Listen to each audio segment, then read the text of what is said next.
by the end of this video, you might have learned a little bit about humanity's oldest written language. This is it here, Sumerian, humanity's oldest written language. This is a door socket. So the door would sit along the spine of the door. You'd have a cylinder piece of wood run all the way down the back of the door, and it would slot into this, and there'll be another one at the top of the door, and it would swivel on its like a I don't know if you can call it a hinge, but it's a socket. It swivels in the socket. Anyway, so let's learn a little bit about this language. So this is quite a long inscription for me to go through in depth, so try to keep up. I'm going to go quite quick. So it says Shu Suen. This is the name of the king, Shu Suen. It says Shu Suen. Then it says Mu Pada Anna. Mu means name, Pada means chosen, An is the high god of the Anunnaki, and this is the genitive case marker on the end. So it's saying Shu Suen, chosen by the name of Anu. And then it says Kiang Enlil. Kiang means beloved. Enlil is one of the high gods of the Anunnaki, below Anu. And this is genitive case marker on the end. So it's beloved of Enlil, is what that line's saying. And then it says Lugal Enlil Le.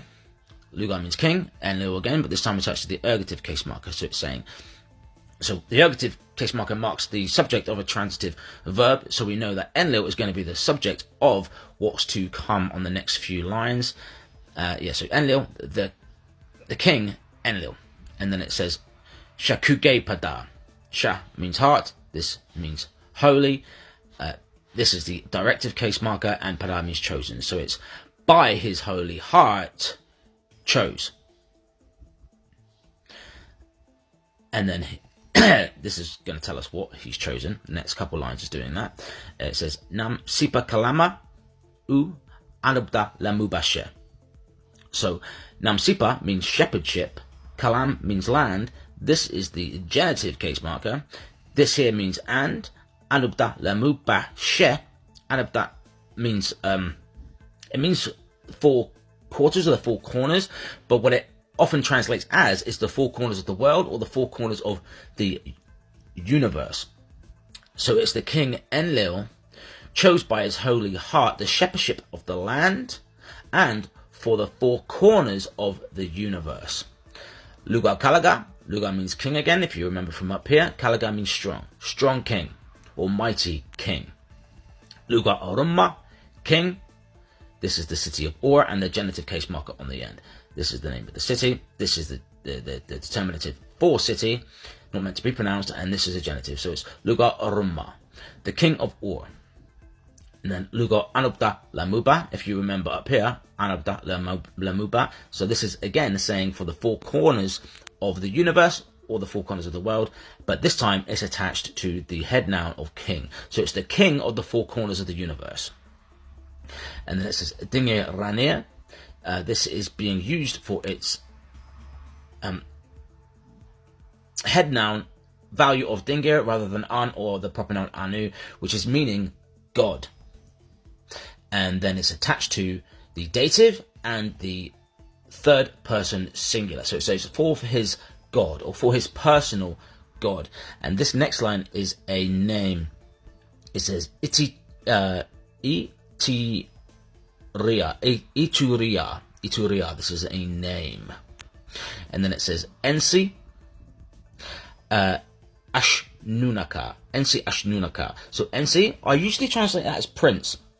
But in this instance, I'm going to translate it as ruler, because it can mean ruler, prince, or governor, depending on the context. But the next line says Eshnuna. Eshnuna, and then it's a place. And we know it's a place because, again, here is the determinative for city. It's telling us that what preceded it is the name of a city. Similarly, we had that up here. Where was it? Just here for the city of Ur. But I'm going to give you its literal translation here because I think it sounds quite cool. It says the city of the princely shrine is what it literally translates as. So that's why I don't want to translate this as prince, because then it'll be like the prince of the city of the princely shrine. It just says prince too many times. So I'm going to say the ruler of the city of the princely shrine. And this is Aradani. So this means his This means servant or slave. I don't think it's meaning slave in this context. I think it's more of a friendly sort of servant, probably a paid servant. So it's saying his servant. This means temple, and this is the third person singular possessive. So it's his temple, and then the very last line says mu na'andu, which is built he for him, the ventive prefix at the beginning. So it's Muna Andu, he built for him, is what it's saying. So let's go through this all quickly in English so it can make a bit more sense. So it says, Shu Suin chose by the name of Anu, beloved of Enlil, the king Enlil chose by his holy heart the shepherdship of the land and for the four corners of the universe.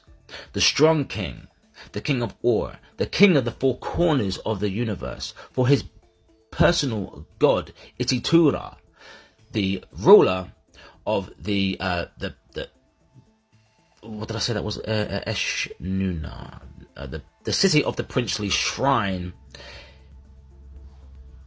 His humble servant, I'm going to add humble in there. The word humble's not necessarily there, but I'm going to add it in because I'm pretty sure it's meaning, it doesn't mean like a slave as you would think of a typical slave. His temple he built for him. There you go. That is that. Any questions? Chuck them in the comments.